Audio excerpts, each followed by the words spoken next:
প্রিয় ছাত্রছাত্রীরা, আজ আমি মডাল অক্সিলারিজ বা can, could, may, might, shall, should, will, would ইত্যাদি প্রয়োগ করে কতকগুলি বাংলা বাক্যের ইংরাজিতে অনুবাদ করব।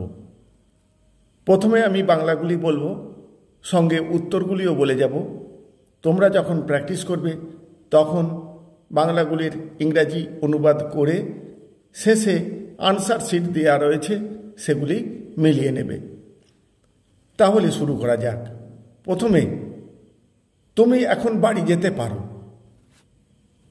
ইউ মে গো হোম নাও।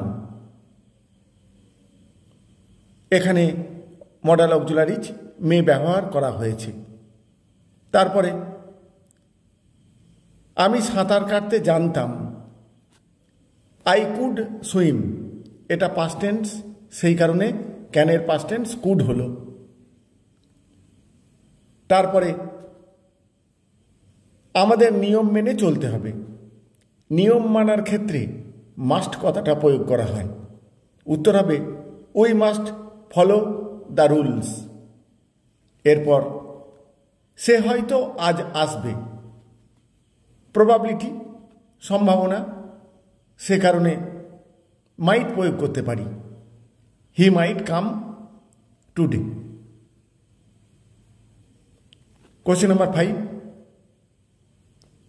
তোমার বেশি পড়াশোনা করা উচিত। উচিতার্থে শুড বসে, সেই কারণে আমরা লিখতে পারি ইউ শুড স্টাডি মোর। এরপর, আমি কি ভেতরে আসতে পারি?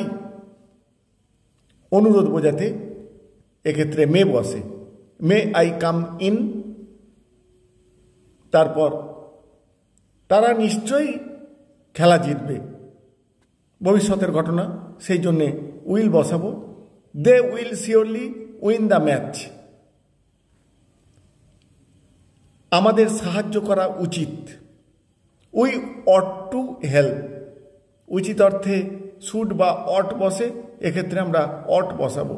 We ought to help. 9, তুমি কি আমাকে একটু সাহায্য করতে পারবে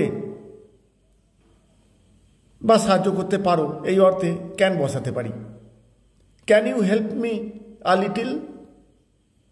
কোশ্চেন নাম্বার 10, যদি সময় থাকতো আমি তোমার সাথে যেতাম। আগেরই ঘটনা, পাস্ট টেন্স প্রয়োগ করা হোক।